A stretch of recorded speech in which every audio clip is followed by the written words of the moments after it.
আসসালামু আলাইকুম। আজকে আমরা যে বিষয় নিয়ে কথা বলবো সেটা হচ্ছে ডিসপেপসিয়া। ডিসপেপসিয়া জিনিসটি কি? ডিসপেপসিয়া হলো আমাদের অনেক সময় দেখা যায় যে আমাদের উপরের পেটে একটু ডিসকমফোর্ট হয়, একটু ব্যথা, ব্যথা অনুভূতি হয় এবং ক্ষুধা-মন্দা দেখা দেয়। সাথে আমাদের পেট ভরা, ভরা লাগে। এটাকে আমরা সাধারণত ওয়াইড স্কেলে ডিসপেপসিয়া বলে থাকি। সাধারণত দেখা যায় 80% কেসে এই ডিসপেপসিয়া হচ্ছে ফাংশনাল, তেমন কোনো আন্ডারলাইং ডিজিজ বা কজ থাকে না। কিছু কিছু কজে এই ডিসপেপসিয়া হতে পারে, যেমন হচ্ছে একটা হচ্ছে ফাংশনাল কজ, এনজাইটি ডিপ্রেশনে হতে পারে। আর আর বাকিগুলো হচ্ছে যেমন হচ্ছে পেপটিক আলসার ডিজিজে হতে পারে। তারপর হচ্ছে আমাদের প্যানক্রিয়াটিক কোনো সমস্যা বা লিভারে কোনো সমস্যা থাকলে হতে পারে।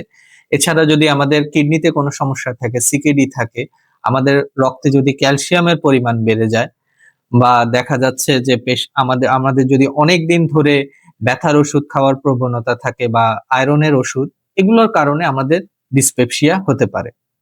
এখন ডিসপেপসিয়ার কিছু অ্যালার্মিং সাইন আছে, যেগুলো হলেই বা যেগুলো দেখা দিলেই আমাদের যত তাড়াতাড়ি সম্ভব ইনভেস্টিগেশন বা এন্ডোস্কোপি করতে হয়।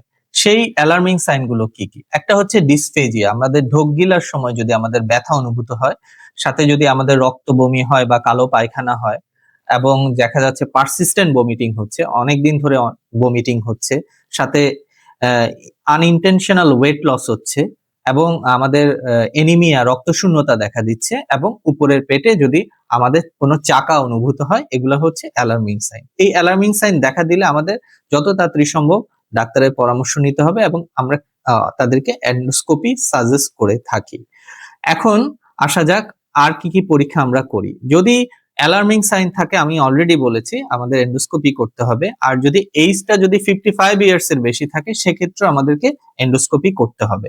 আর যদি কোনো অ্যালার্মিং সাইন না থাকে এবং এইজ 55 ইয়ার্স এর কম থাকে, সেক্ষেত্রে আমরা হেলিকোব্যাক্টার পাইলোরি টেস্ট করে থাকি।